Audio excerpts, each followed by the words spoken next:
Hey beautiful people, get into how I made these fresh out the oven Hot Pockets.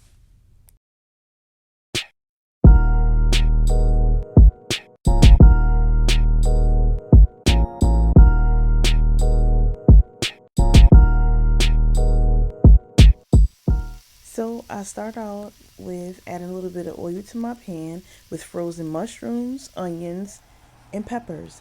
And then I added ground turkey and ground chicken.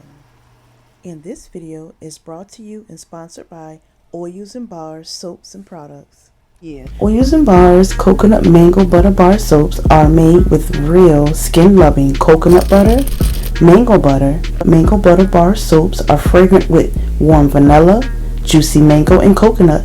Treat yourself and shop oilsandbars.com. With the program, I love her soap.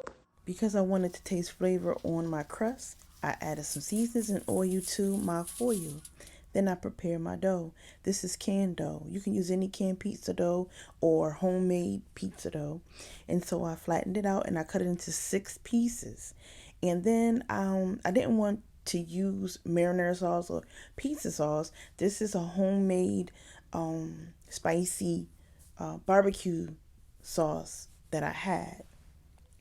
Okay, so for my cheeses, I use mozzarella, Colby Jack, and a little bit of sharp. I shredded them and mixed them all together. That's my cheese blend. And I layered my dough with cheese, meat, and then cheese. And then each layer has a little bit of seasoning sprinkled on it.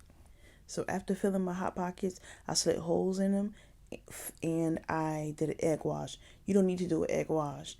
And you can fill these up with whatever you want. If you don't eat meat, just fill them up with vegetables. Or you want bacon, sausage, pepperoni. It doesn't matter. Make them how you want. You could freeze them before baking them and freeze them after you're done baking them. And there you go. Fresh out the oven, homemade Hot Pockets. And listen, if you enjoy my content, remember to follow, subscribe, and comment. Thank you for watching.